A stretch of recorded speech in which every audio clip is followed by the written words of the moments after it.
It's episode 93 of the Keto for Women show.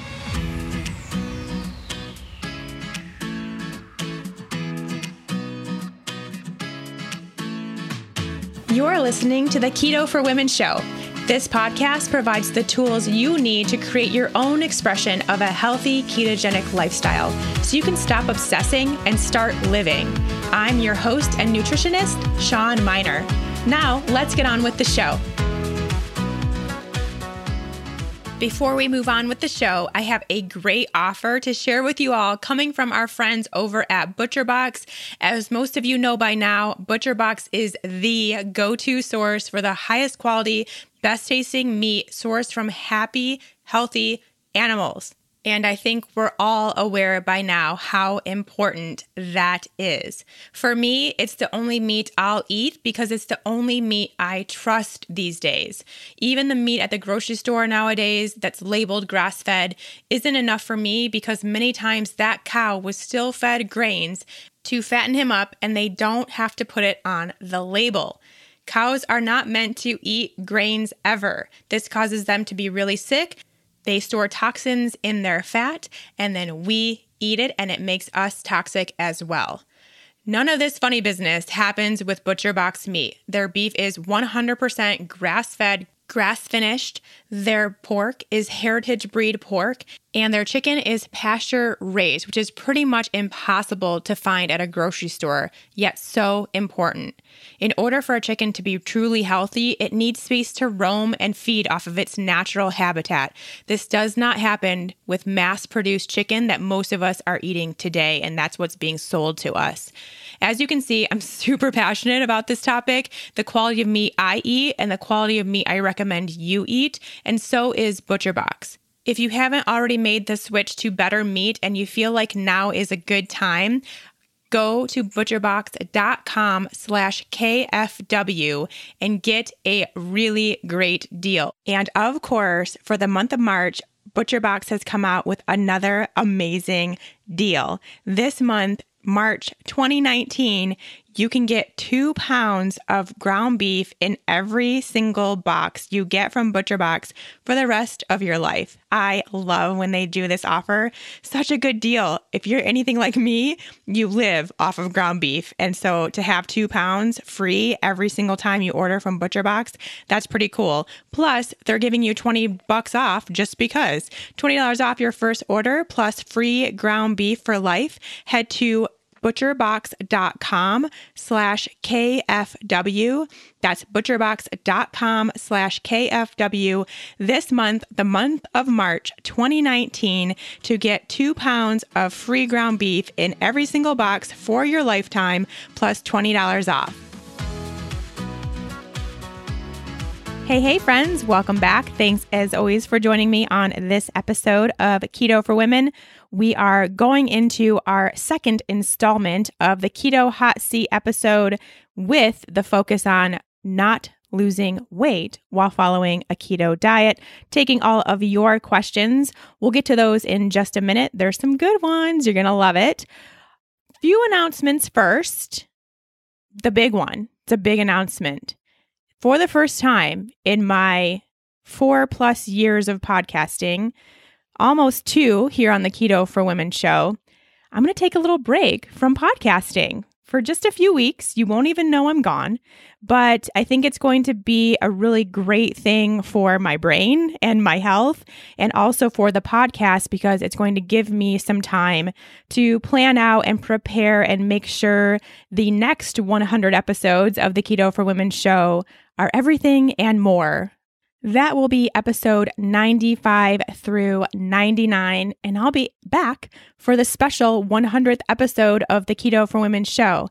Now, while I am gone, this actually happens at the perfect time because I have 5 of my very favorite, the best of Keto for Women episodes that have happened over the past 100 episodes that I want to replay for you guys. And yeah, there's probably a good chance you've already listened to these episodes. However, I think if any of you have re-listened to any podcast episodes, you know how much more you get or what you notice, what you pick up on when you do repeat episodes. So we're going to do that. You're going to have a chance to re-listen to not only what I think are the best episodes of the Keto for Women show, but also what you guys have told me based on downloads and based on reposts and all that good stuff that are your favorite episodes. We're going to go back through those. There are some from the very, very beginning. There are some that have happened in the past few months.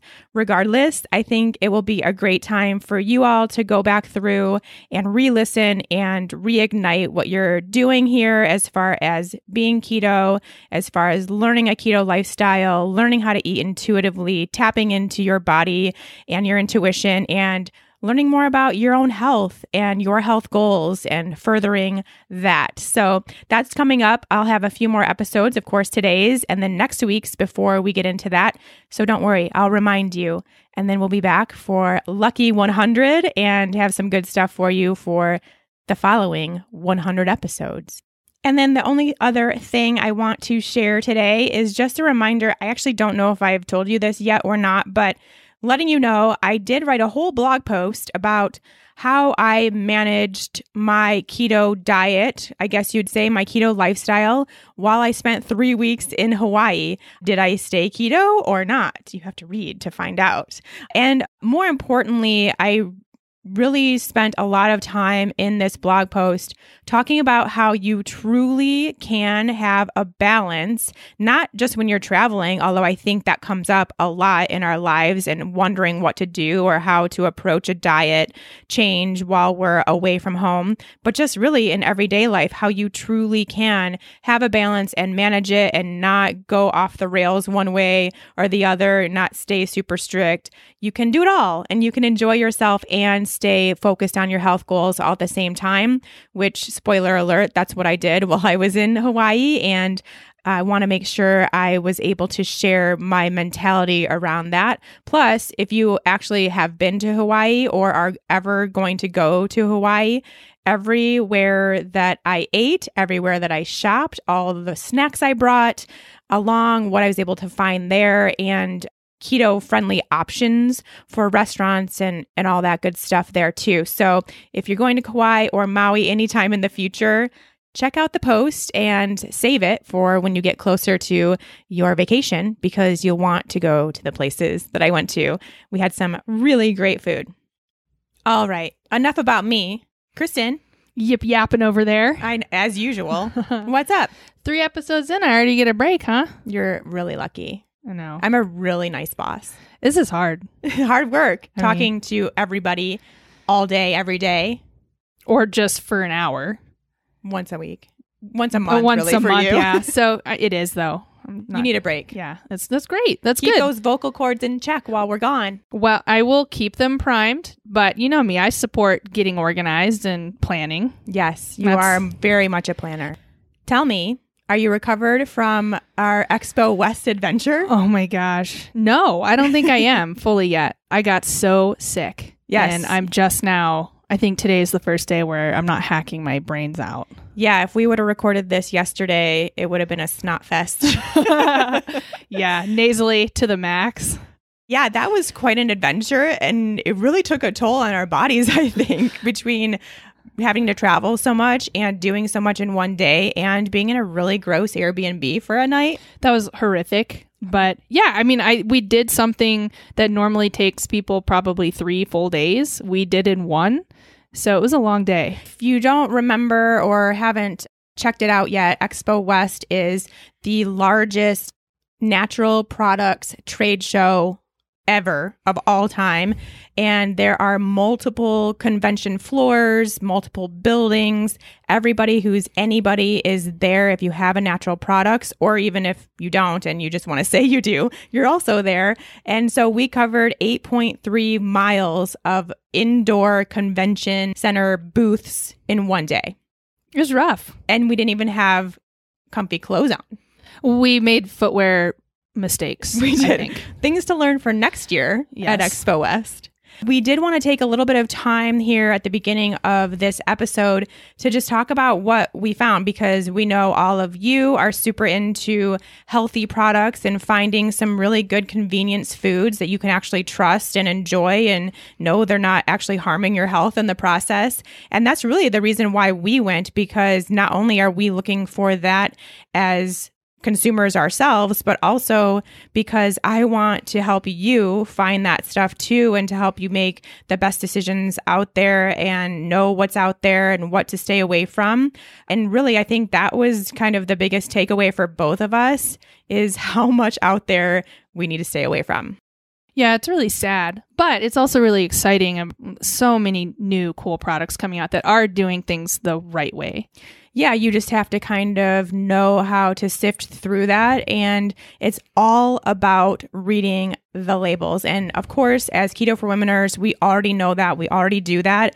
But let this be yet another reminder, because even there at the show, there are all kinds of marketing gimmicks, I guess, going on. They're using their marketing strategies to the core and marketing things as being no sugar added, keto friendly, sugar free. And then you turn around and I guess, yes, technically there is no processed white cane sugar added, but there are a ton of sugar-free sweeteners added. Like in every product that I looked at that was a keto product, and they were all kind of like keto desserts, I guess. Every single one had multiple forms of a sugar-free sweetener. So it would be erythritol and stevia and monk fruit all in one tiny little cookie.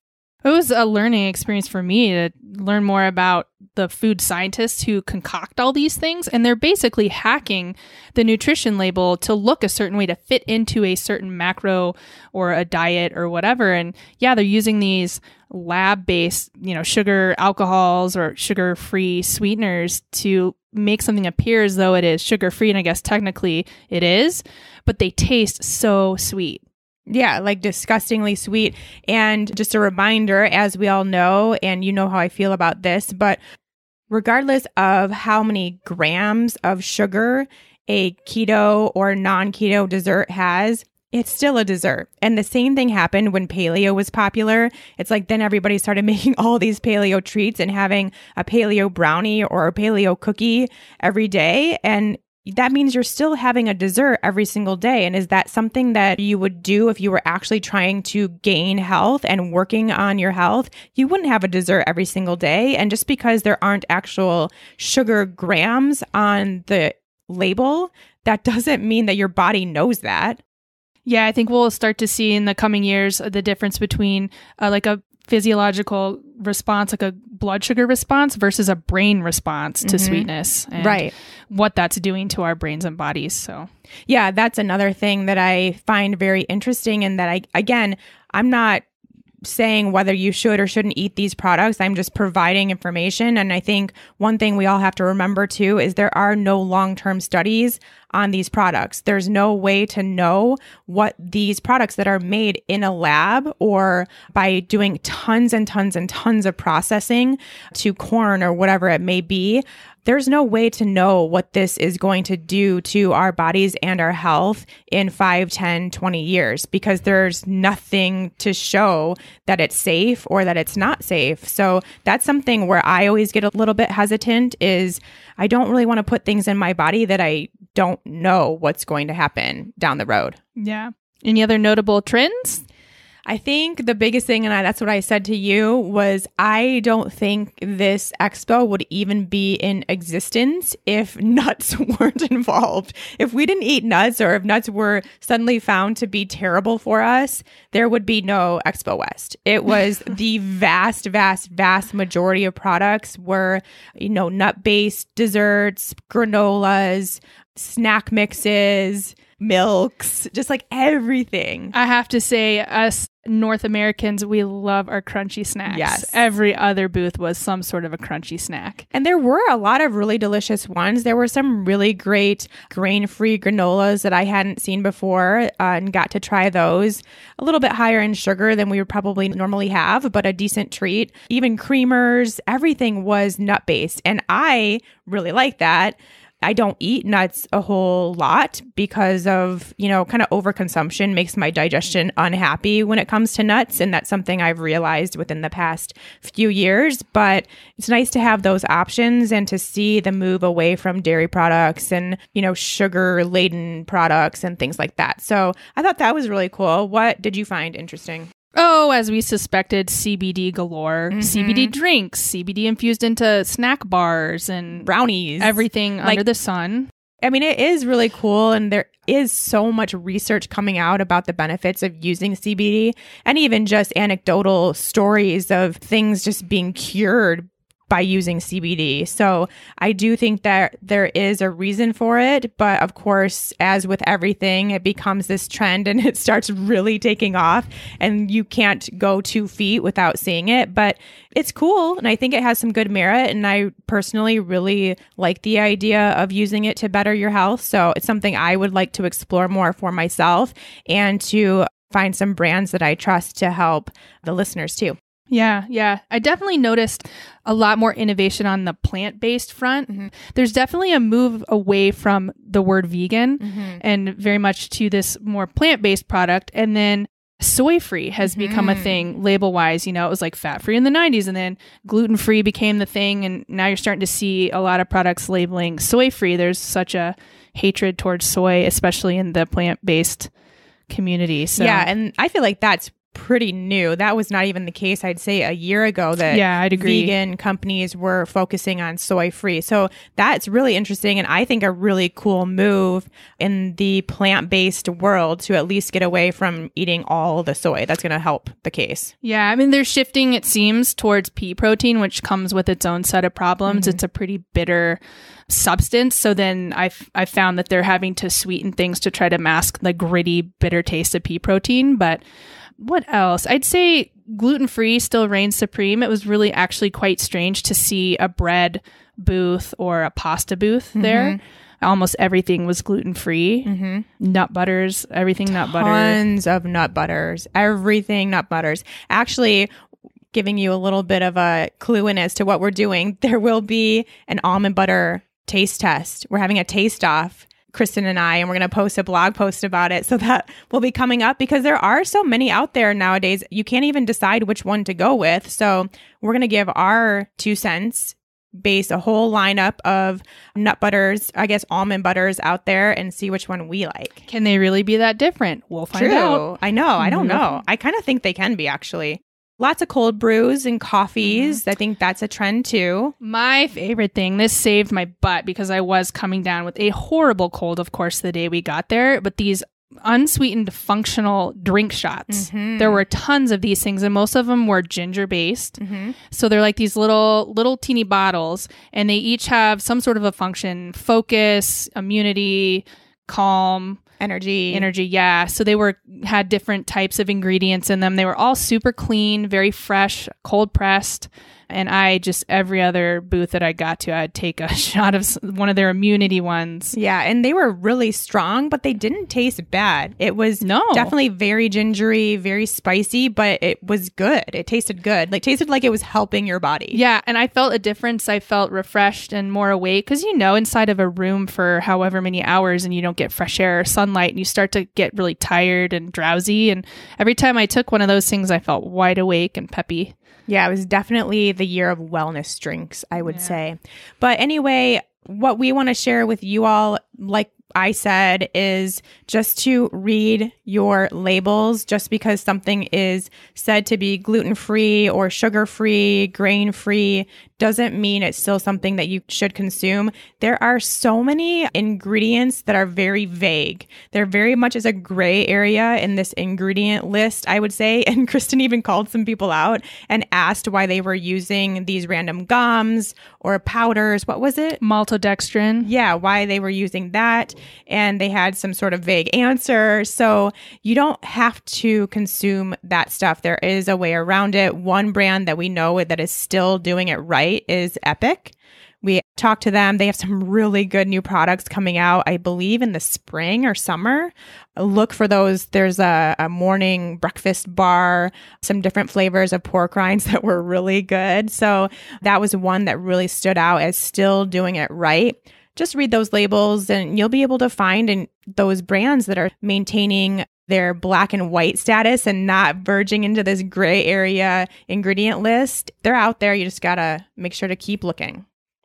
All right. Are we ready for some questions? Let's move it right along. Round 2 of the Why Am I Not Losing Weight While Being Keto listener Q&A.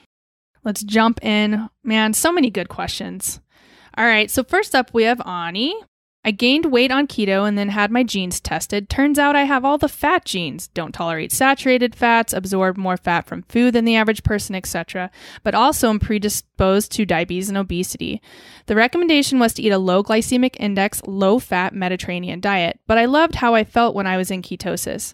But I was gaining weight and my cholesterol went through the roof. So my question is, do you think I can still do keto even with these genes? Or is the diet just not suitable for everybody?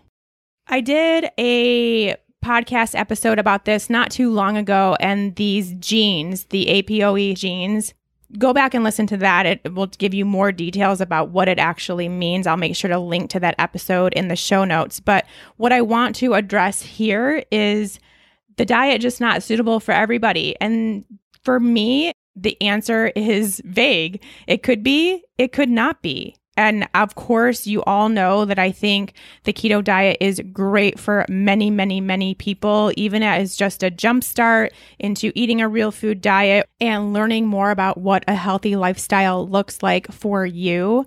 But there is also the case where people try keto, and Kristen is a great example of this. And some things get better, but some things get worse. And I talked about this in the episode about how long should you do keto? Because if things aren't going well, for instance, your cholesterol gets way, way high, you continue to gain weight no matter what you do, then maybe it's not the right time. Maybe you need to kind of tweak some things in your diet, maybe more protein, less fat, more carbs, less carbs, etc. But there is the case where it might not be the right time. I'm not going to be the person to say that every single person should be doing keto forever right now for the rest of their lives and not look at these other factors, because if there are some other things going on, then you need to look at that. And especially if they changed while introducing a ketogenic diet, your cholesterol went up, you started gaining weight, and you know that you have this gene that makes it harder for your body to process fats. In that case, I think that keto definitely still could be a thing for you to do in order to get things balanced out, but it might look different than your neighbor that's doing keto. Maybe it is lower in fat. There definitely needs to be a good variety of fats.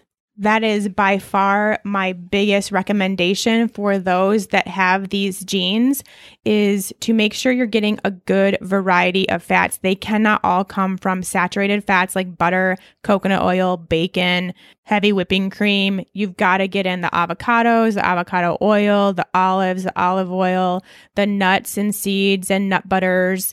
Really get a good variety every single day. That's going to help this a lot. So that's my biggest tip for those that have this gene.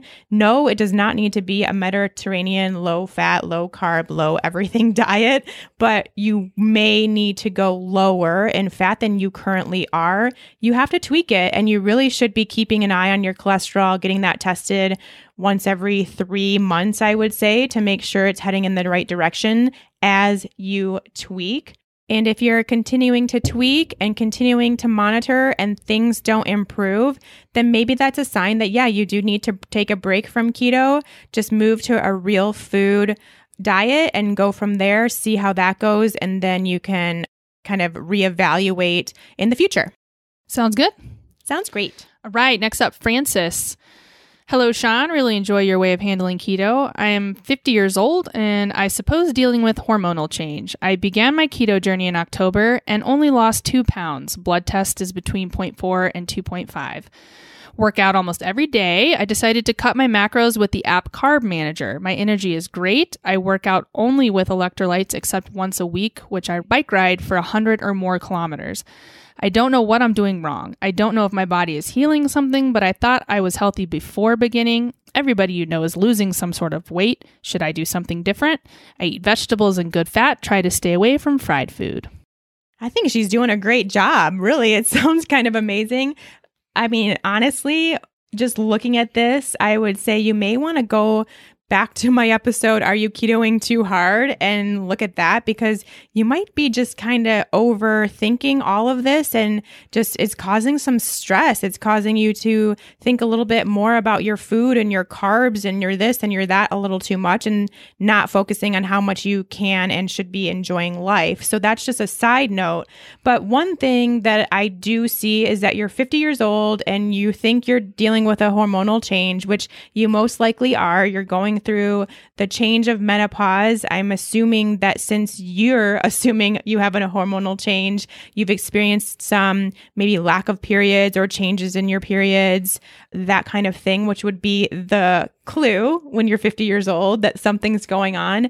And the thing about that is menopause is a huge change in your hormones. Like your hormones are doing something different pretty much every day. Your estrogen goes up and down, your progesterone goes up and down. Every single day is very different. It's also something that your body has never seen happen either. It's a very different trend than the usual cycle that our hormones go through when we are cycling females. So I want so badly for those women going through menopause to give their bodies a little bit of grace during that time, because it's a hard thing. It's a hard transition for your body. There's a lot going on there. And we all know that our hormones dictate most of what goes on and how we feel and how we look. It's just the way it is. We are just lucky in that way, I guess.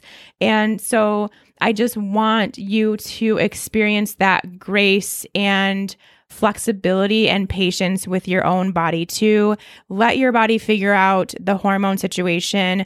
Honestly, I hate to be the bearer of bad news, but a lot of times that hormonal fluctuation that happens around that stage of life does cause weight gain. It just does. I wish it didn't have to be that way. To be honest, I don't know the full physiological reason why that happens, other than your hormones basically tank. They're not gone entirely, but they are very much swinging in all directions. And ideally, our adrenals have the capacity to pick that up. What is supposed to happen in a menopausal situation is when our ovaries tap out, our adrenals take over and continue to produce the hormones necessary. However, most of us go into the menopausal stage of life having adrenal issues already, and they can't quite keep up or be able to produce the hormones necessary during that stage. So that's what we're dealing with in that situation. And that could be the reason why you are experiencing issues with gaining weight or not losing weight while doing what seems to be everything right and doing everything the same as everybody else. And that's the one other thing I want to touch on with this question is you've got to quit comparing yourself to everybody. You have to focus on what's going on in your own life, with your own body, with your own hormones, your own stage of life. And that goes for every single female out there. It is so hard to not get into that comparison trap, and even harder to get out once you're in it. But you have to. If that means unfollowing people, not looking at social media as much, do it. Do what you can to keep your eyes on your own paper, and life changes dramatically. I'm going to compare myself to Frances, and I'm going to say I do not ride my bike 100 kilometers. That's crazy. Once a week. That's awesome. It's great. Did you snoop at her Instagram? No, she crushing it? Crushing it. Frances, you're crushing it. So sounds like you're crushing it and you don't have anything to worry about, but to just enjoy life. Enjoy that 100-kilometer bike ride you're doing once a week. Enjoy all of the outdoor activities you're doing and how good you're feeling, and don't worry about it. Just don't forget to pat yourself on the back. 50 years old, works out almost every day, eats healthy. Bravo. That's all I have to say. Yep. There's many women not doing that. Yeah. Before we get any further into this episode, I want to take a quick break to shout out our friends over at Artisana Organics, because guess what? They are coming out with a brand new nut butter line called Clean Keto, and they are absolutely phenomenal. You guys are going to love these things. The best part, they actually live up to the label. They are truly clean keto products with only the best high quality ingredients. As of now, there are 2 different varieties. One is a Brazil nut and hemp blend, which is my personal favorite, and the other is a macadamia and coconut blend, also delicious. As you all know, Artisana really sticks out to me as someone who is doing it right in the nut butter space. They use only organic, raw, properly sourced nuts. They don't add any additional fillers or oils to their products, and they taste so good. You can actually taste the quality with every spoonful of nut butter. My recommendation here would be to top off your favorite super dark chocolate with either one of these clean keto nut butters, or you could try adding them to your yogurt, smoothies, chia seed pudding, something like that too. And of course, you cannot go wrong with just grabbing a spoon and taking it straight from the jar. The Keto for Women squad is the first to know about these new nut butters from Artisana, and you ladies will be the first to get your hands on them. In order to do so, make sure you head over to artisanaorganics.com and pre-order your new clean keto nut butters. Use code KETO, the number 4 women, to get 15% off your online order. That's artisanaorganics.com and use coupon code KETO, the number 4 women, for 15% off your order. I cannot wait for you guys to try these new nut butters. And a special thank you, of course, to Artisana for helping this episode of the Keto for Women show come to air. Next? Yeah. All right. Tiffany's up next. I've been dairy-free keto since October 2015 and always struggled with the last 10 pounds. I'm at 30% body fat, so there's definitely something to lose there. I'm 47, work out moderately daily, no stress, sleep great. I only drink tea and sparkling water. I don't eat processed foods except for Lindt 99% chocolate bars. I intermittent fast about 16 hours daily and love it. I've tried eating more and eating less. The only way I've been able to lose the weight is by keeping my calories at or below 1,200. Please tell me why. All right, let's unpack this a little bit. First of all, I just want to make sure that Tiffany knows and that everybody knows that 30% body fat for a female is completely normal, really healthy. So if that's where you are and you're comfortable, then more power to you.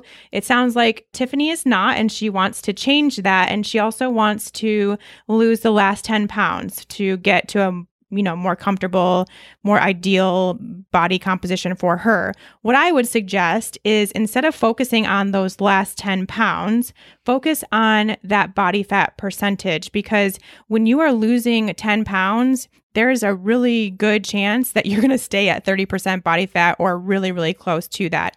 When we focus instead on gaining muscle and not worry so much about that scale, then that's when we really see not only changes, obviously, in our body fat composition, that percentage, but also how you look and how you fit into clothes and how you feel about yourself and how strong you feel and how much fun it is to work out. And that really is what we want. We want that happiness factor. So I know you're working out at a moderate intensity. I would suggest mixing that up, especially it sounds like you're feeling really good, not a lot of stress, things are going well. So then you should be at the capacity to be able to have some high intensity workouts a couple times a week. Make sure it involves lifting heavy things and get your heart rate up.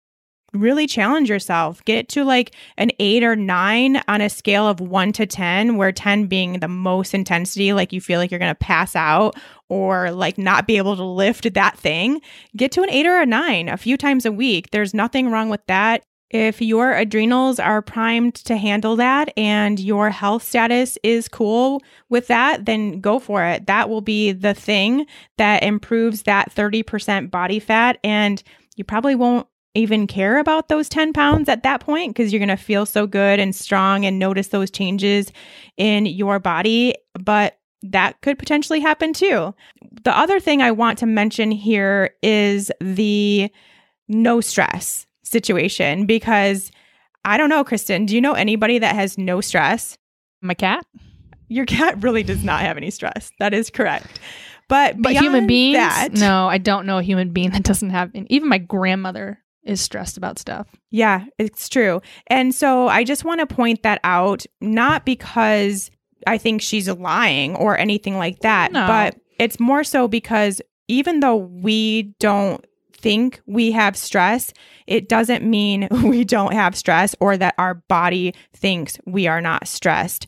Simple things that we consider to be our stress things, like our work, our home life, the traffic, things that really bug us, that's one thing. And so if you don't have that, that's cool. You're doing great.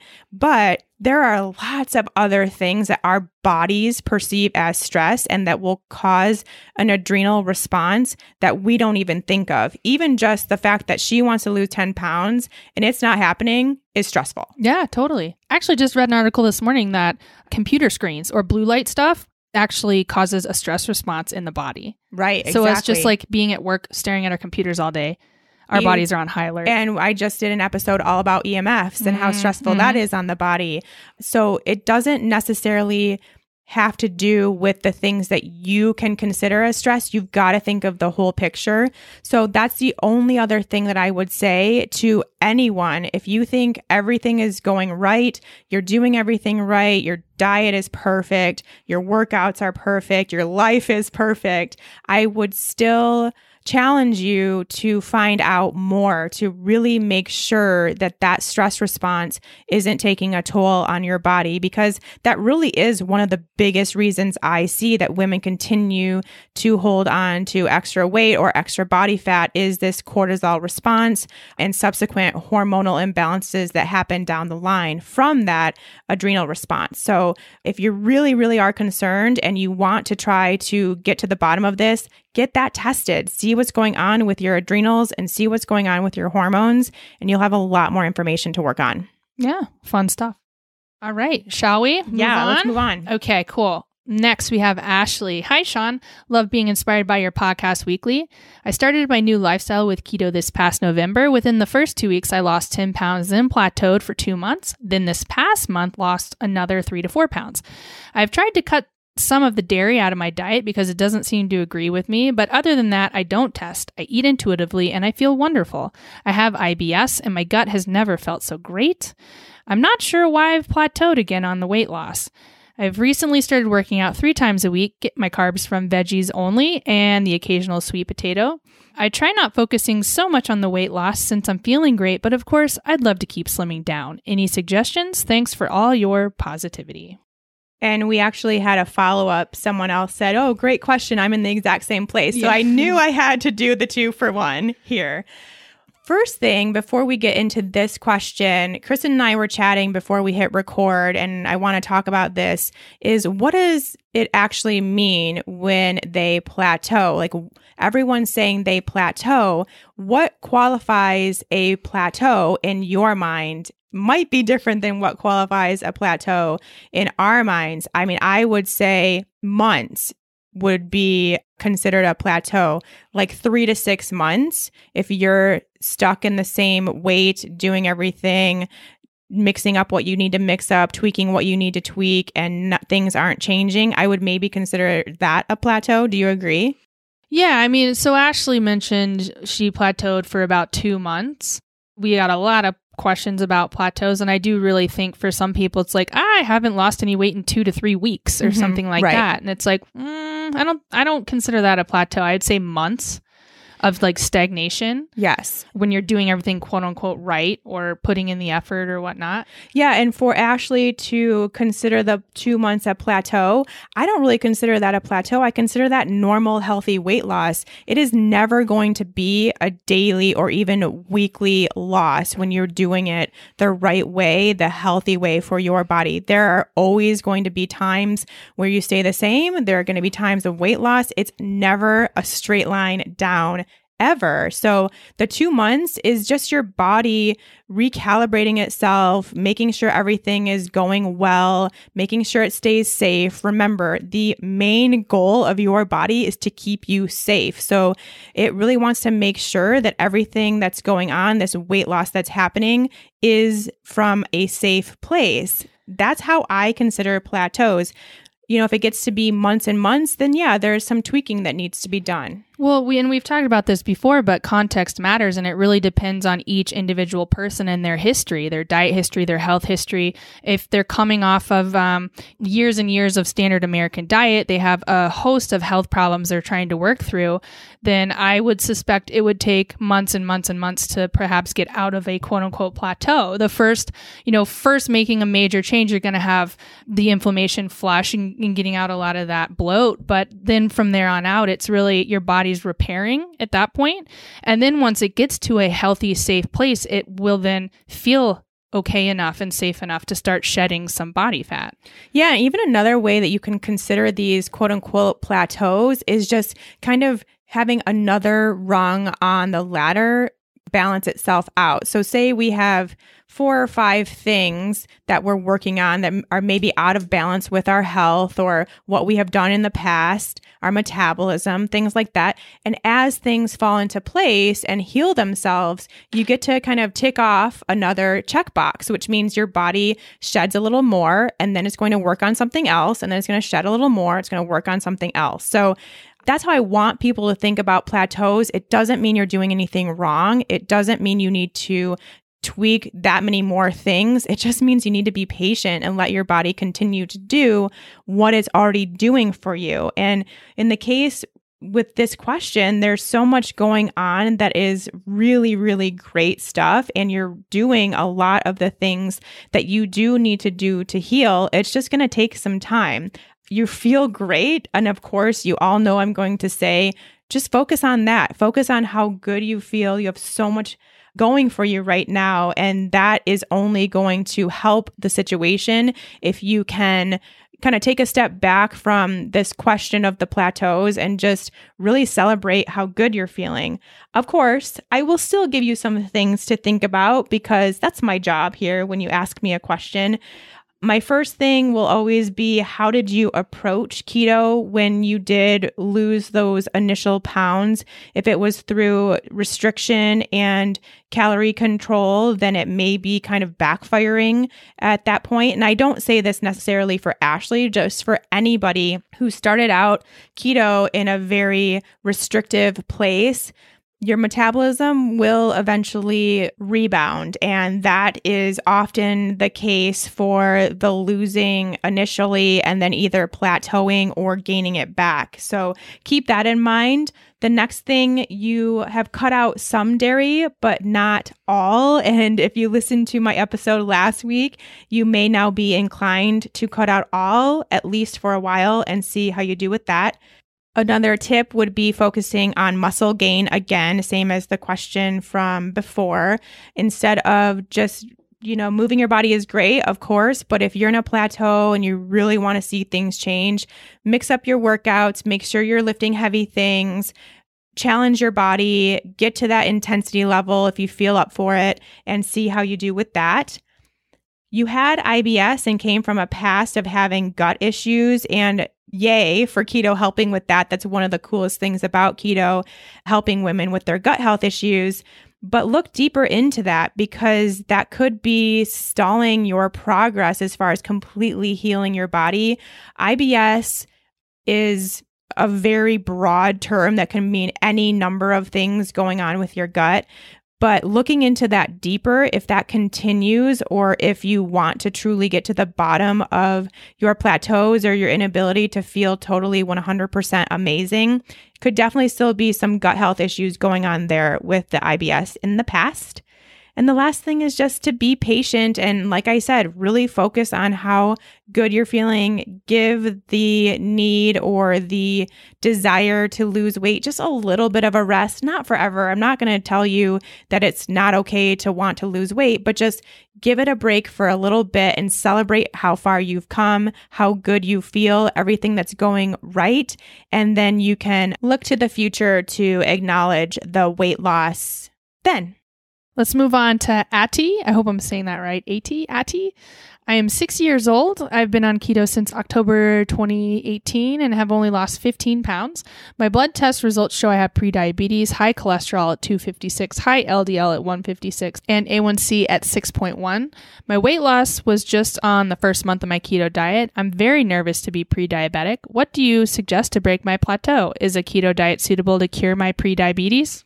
You know, there's something wrong with a community when there is a 15-pound weight loss in 3 months and that's still not good enough. And it's not Ati's fault. It's what is displayed or shown to be normal in the keto community as far as weight loss goes, to where if we don't lose 30, 40, 50 pounds in a month, we think something's wrong with what we're doing. Well, keto or weight loss in general? Yeah, I guess it is even just weight loss in general these days. Weight Watchers, who knows what else is out there as far as diets these days. But yeah, it's just the weight loss stigma. It's it's never good enough. And I just want to tell Addie, again, not her fault, but you are doing great. That's a really great thing to see. That is weight loss, good, healthy weight loss that is most likely coming because your blood sugar is getting reset. It is healing. So cheers to that, I would say. And don't worry too much about wanting it to be more or trying to get more right away. What I do want you to focus on instead, and this is the case for anybody and everybody who has some sort of blood sugar imbalance, whether your HbA1c is high, or hopefully you can get tested for your fasting insulin. And if that is high, that needs to be your main concern well before you worry about weight loss, because I can tell you it is nearly impossible to lose healthy weight if your blood sugar is out of whack, especially if you have high insulin. And I did this test in my Better Blood Sugar project. There were so many women that had no idea their insulin was high because their HbA1c was even fine. Their fasting glucose was fine, but that's not the whole picture. The insulin is probably the most important tool for all of us to determine what's going on with our blood sugar. So because you have an A1C that is on the higher range for sure, and something you want to definitely work to lower, and without knowing your insulin readings, I would assume it's probably a little bit high as well, although always great to get that tested if you can from your doctor. You have some other stuff to deal with first that's way more important than the number on the scale right now. So instead of worrying about breaking your plateau, I want you to focus on getting those blood sugar numbers down and then see what happens once you do that. What happens with your weight. I want to make sure you all understand that weight loss does not equal a balanced blood sugar. So just because you lose weight does not mean that your blood sugar is great and awesome and perfect all of a sudden. We've got to kind of address each one separately, and the blood sugar has to come first. Love it. Yeah. Love it. The good news about prediabetes is it's not full-on type 2 diabetes. That's true. So she's doing the right thing right now to make sure it doesn't get further out of hand down the road. So really doing great work already. Just keep focusing on that. Moving on to Julie's question. I've stagnated on fat loss and have gone up in body fat. I've tried intermittent fasting and carnivore, and both seem to really spike my fasting blood glucose and also hold weight. Suggestions? I'm relatively lean with 19% body fat and weigh about 133. I'm a little more worried about an increase in blood glucose with intermittent fasting. I'd really like to try more intermittent fasting, but my body seems to freak out. Is this my body's way of saying that I'm at the weight it wants to be? Good question. And really, the big answer here is anytime your body freaks out in any way, that is a sign to not do that thing. It's very easy. It's a very clear sign. It's probably the best way for us to be intuitive with what we do for our health and don't do for our health. Your body is seeing fasting and carnivore and all these other tricks as a stressor, which means it's not the right time to do these things. Go back to doing what feels good, what was working for you. And maybe you can try this down the road if you can figure out the stress situation, how your cortisol is doing, get that back in alignment. And maybe there will be another time for this intermittent fasting or carnivore experiments to work. But now is not the time. So go back to doing what you're doing and you'll feel great. Well, I'm kind of curious. Julie says she wants to try more intermittent fasting. I'm kind of curious why. If her body's freaking out, like why is she so interested in doing more of it? Maybe it makes her feel good, but her body's freaking out. So I don't know. What is the appeal here? Right. And her question at the end is this my body's way of saying that I'm at the weight it wants to be, and not, is this my body's way of saying it doesn't like intermittent fasting? Like two very different questions. But it makes it seem like weight, body fat composition is the number one driver here, which should not be the case. You're already doing really well. You want to stay feeling really good. And most importantly, you want your stress to stay under control. And that's not happening with these changes. So why even bother? All right. Patricia's got one for us. Hi, Sean. Please talk about the differences, if any, between weight gain and systemic inflammation and weight gain during peri and menopause. Thank you for all the great information you share. I love your podcast. I love this question so much because there actually is a big difference. And I think a lot of us can kind of even feel the difference when we have both going on. I know I have had inflammatory weight gain. I know, Kristen, that is something that you've dealt with in the past too. And it does feel very different than just gaining fat. Sure does. So the real difference is it is more so a feeling of water retention and bloat, and it looks that way too. I think when you have gained fat, it has a different texture and composition. Weight gain from inflammation is essentially water retention, and it feels that way. It feels more like a sense of puffiness or bloating. Also, when it's inflammatory weight, it distributes itself pretty evenly throughout the body, whereas when it is actual fat gain, it will kind of focus itself on key areas like the stomach or the hips, the butt, something like that. So there are a lot of differences involved, and even the way that you lose it is different too. Of course, healing your body will always be the case for both, but you will notice when you take out, say, inflammatory foods or a food sensitivity or heal your gut, something like that, that's causing that inflammation, you will notice yourself just kind of deflate. It feels like you've been poked with a pin and all of a sudden you're just like this balloon that has been deflated. So those are some key differences, I would say. And then as far as the weight gain during perimenopause and menopause, again, I just talked about this in a previous question, but that weight is based on your hormonal changes that take place in every woman at that stage of their life. The adrenals will pick up the slack, hopefully, but they may not do so right away or in the quantity necessary to keep your hormones at a normal level. And so you may have some hormonal imbalance that you have to deal with, not to mention just what happens to your hormones in that time. And yes, that can cause weight gain. It does happen in a number of women, unfortunately. There are ways around it. There are ways to combat that. I've talked about that in several episodes prior about menopause, so you can go back and listen to those. But just know that it is a hormonal weight gain, and it's just based on your hormonal fluctuations. So once again, I'm just going to be that person that has to deliver the bad news. Someone's got to keep it real. I'll take that challenge. I can do it. I can handle it. Although I would say if I ever win the lotto, I would love to create an award, like a trophy, for every woman on the planet. Okay. Just for being a woman, because this is what we get. Yeah. Just for dealing with hormones. Yeah. You get a prize. Exactly. All right. We have one last question. Kim is up next. Final question. How can I maintain my weight loss after reaching my goal weight without staying in ketosis? Yeah, I really like this question too. And I actually think there are people in this category who have done a really good job of healing their bodies, use keto to do so. Things are balanced out.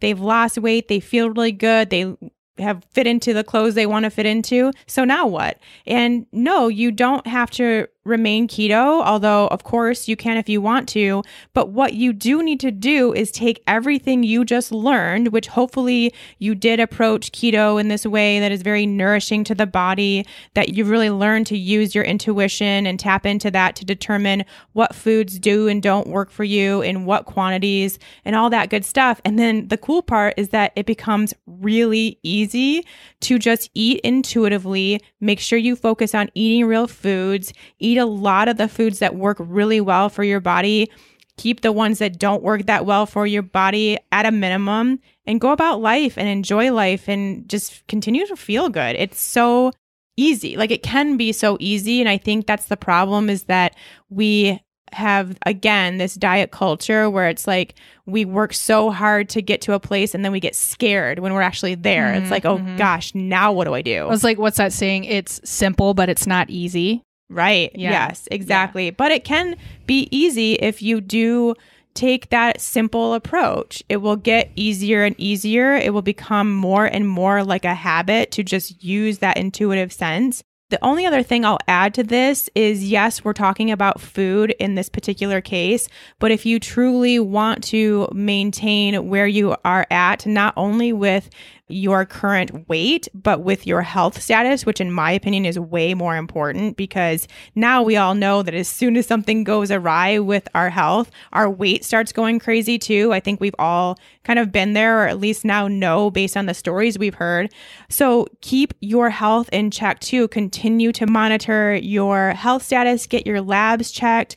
Keep working on your stress relief. We all know that's one of the biggest triggers for this cascade of health events that happen when we aren't keeping our stress in check. So now you really can start focusing, if you haven't already, which hopefully you have, focusing on that stuff and keeping everything in alignment for the long term. Yeah, right. Exactly. I'm over here nodding my head. What I love about Kim's question is it really reiterates the importance of using whatever eating style, be it keto, Whole30, paleo, whatever, as like a behavior change tool or a template for cleaning up your diet and learning more about yourself and your body and how it works. And it's more of an awareness exercise that then becomes a gateway to a broader health or lifestyle overhaul. And because you're always going to reach that what's next point. So it's like really important to think about, how does what I'm learning along this journey apply to the bigger picture in the long term? Yeah, and the way that it does in this case, and for everybody who's going through this process, is now you have a much keener sense of when something's going awry in your body. So you're going to be able to notice anything that's changing, any sort of health issue or symptom that may be coming up.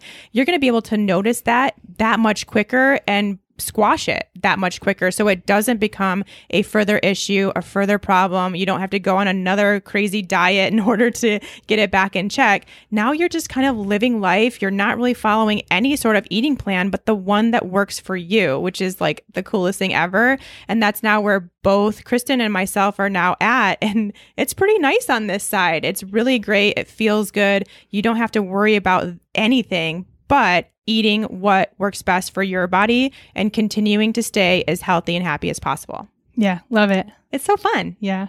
All right, let's wrap it up. Again, those were such great questions. I absolutely love this topic and addressing these things specifically going on with you guys. So, of course, we're going to keep doing these episodes when we come back in the hundreds. The episodes that are in the hundreds. Once those happen, we will continue to have these Keto Hot Seat episodes that are specific to a topic. So be on the lookout on my Instagram and my Facebook for the call out for those questions. And we'll pick some good ones that we think will apply to many people and make sure to get through those. So I will be back next week with another topic for you. We'll see you then.